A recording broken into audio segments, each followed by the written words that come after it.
नमस्कार, आप सुन रहे हैं अनुभव national institute of social defence and ministry of social justice and empowerment government of India की तरफ से की गई एक पहल है।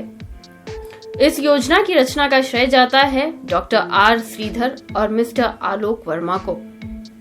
प्रोग्राम कोऑर्डिनेटर सतीश नागराजी और जाहिद फारूकी। इस पॉडकास्ट को आप तक पहुंचाने में मदद की है हेरिटेज फाउंडेशन हैदराबाद ने। किसी भी प्रकार की कानूनन, डॉक्टर, हॉस्पिटल या वृद्धाश्रम से जुड़ी हुई जानकारी के लिए आप कॉल कर सकते हैं national toll free helpline number for senior citizens 14567 पर।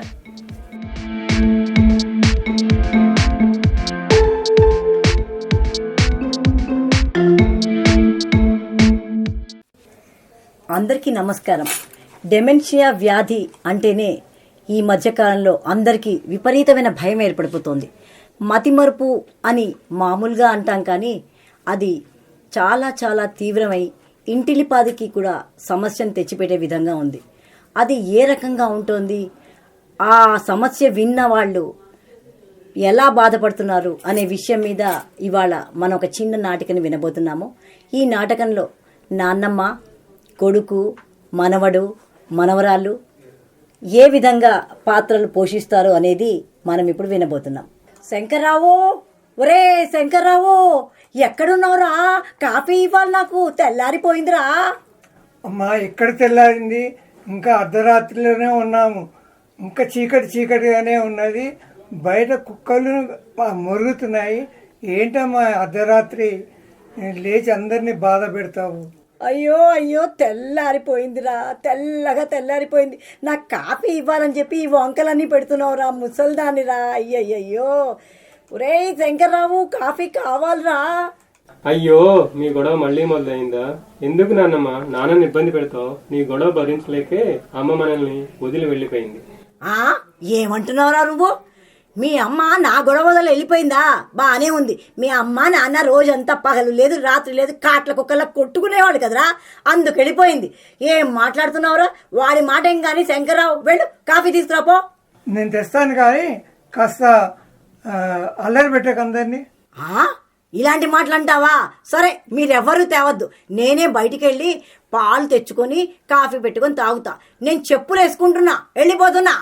ఏం పోతున్నావు అమ్మా? ఒక కాలికేమో నా చెప్పు వేసుకున్నావు, ఒక కాలికి నీ చెప్పు వేసుకున్నావు. బయట పోవడం ఏంటి? ఇది అర్ధరాత్రి పోవడం ఏంటి? అరే తలుపు తాళం వేసాయి. నాకేం తెలుసు నాన్న, అర్ధరాత్రి నాన్నమ్మ బయటకు వెళ్ళిపోతుందని. నాన్నమ్మ ఆగు నాన్నమ్మ, మమ్మల్నే కాకుండా ఊరందరినీ నిద్ర లేపుతావా ఏంటి?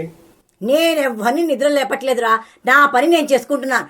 పాలు తెచ్చిస్తే కాఫీ కలుపుకుందాం అనుకున్నా, అందుకే మీరు తేవట్లే కదా, నేనే వెళ్ళి పాలు తెచ్చుకుంటున్నాను. అయ్యో ఇదేంటో నన్ను పట్టుకుంటున్నారు మీరు? ఏంటిది? ఎవర్రా నన్ను పట్టుకుంటున్నారు?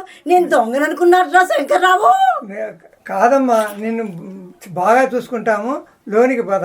అయ్యో ముగ్గురు కలిసి తీసుకొచ్చారా? అదేంట్రా మనవడ తలుపు తాళం పెట్టేస్తున్నావు? నేను దొంగననుకున్నావుట్రా. అయ్యో కాఫీ దా శంకర్రావు, కాఫీ వస్తుంది, కానీ కాస్త గమ్మున ఊరుకోమ్మా. అవును, కాఫీ ఇమ్మంటే ఎంతకి? ఒరేయ్, మీ నాన్న ఇవ్వడు కానీ నువ్వైనా కాఫీ పెట్టచ్చు కదరా మనవడా. అయ్యో నాన్నమ్మ, నా పనులన్నీ ఎప్పుడు నాకే చెప్తావా? చెల్లికి ఏం పనులు చెప్పవా ఏంటి? మీ చెల్లికి ఎంతసేపు అద్దం ముందు కూర్చోమంటే కూర్చుంటుంది, కానీ ఒక పని లేదు పాటలేదు.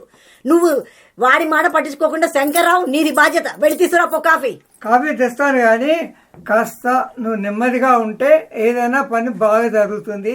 అంతేగాని నువ్వు అల్లరి పెట్టకు మమ్మల్ని. నేను అల్లరి పెడుతున్నానా? కాఫీ తెమ్మంటుంటే నన్ను తేనీయను మీరు అంటారు. ఇలా మీరు గొడవ చేసి సతాయిస్తారా నన్ను? అవును, ఏంటి మీ గొడవ ఎక్కువైపోయింది? నేను పోలీసులకు ఫోన్ చేయనా? నాన్నమ్మ ఫోన్ చేస్తుంది. ఏం పర్వాలేదు, అది డమ్మీ ఫోను, ఏం కాదు. నేనైతే ఫోన్ చేస్తున్నా పోలీసులకి. హలో పోలీసులు రండి, ముసల్దాన్ని చేసి నన్ను దీంట్లోనే బంధించేశారు, తాళం వేస్తున్నారు. అయ్యో చేతుల గొలుసులు కూడా వేస్తారేమో నాయన, చూడండి. అయ్యో నాన్నమ్మ, అర్ధరాత్రి పోలీసులు ఫోన్ చేసింది, మనల్ని లేపింది, ఊర్లో వాళ్ళు అందరిని లేపేసింది, ఇంకా ఇప్పుడు పోలీసులు కూడా లేపడానికి రెడీ అవుతుంది. అదేం పర్వాలేదు, కాఫీ తెచ్చాను, తాగు, పడుకో. అబ్బా, కాఫీ బాగుందిరా. అమ్మయ్య అమ్మయ్య తాగాను. ఇప్పుడు కాసేపు పడుకుంటాను రా శంకర్రావు.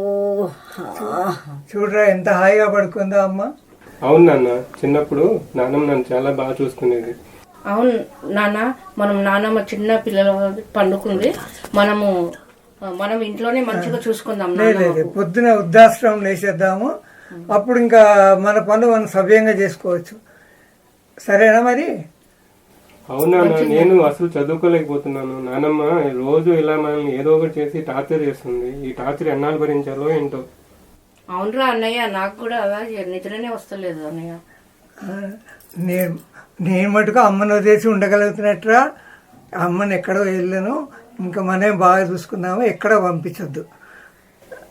అవును నాన్న, మనమే మంచిగా చూసుకుందాం. మనమే బాగా చూసుకుందాము. నానమ్మని ఎక్కడికి పంపించొద్దు, మనమే ఇంట్లో ఉంచుకుని బాగా చూసుకుందాం.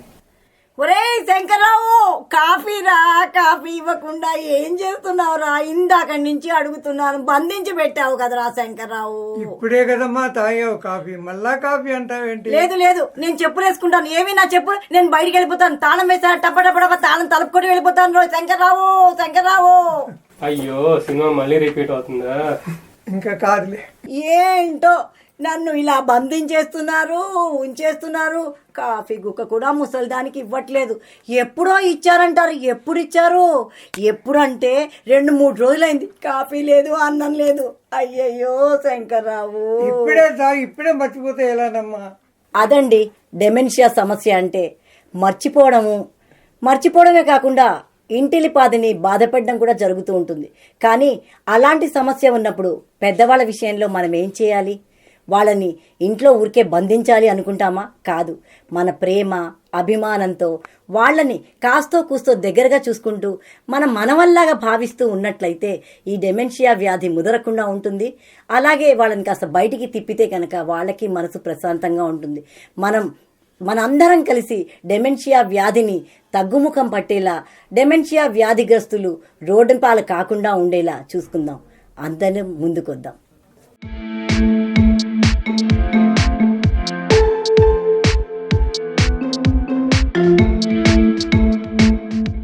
अनुभव national institute of social defence and ministry of social justice and empowerment government of India की तरफ से की गई एक पहल है। इस योजना की रचना का श्रेय जाता है डॉक्टर आर श्रीधर और मिस्टर आलोक वर्मा को। प्रोग्राम कोऑर्डिनेटर सतीश नागराजी और जाहिद फारूकी।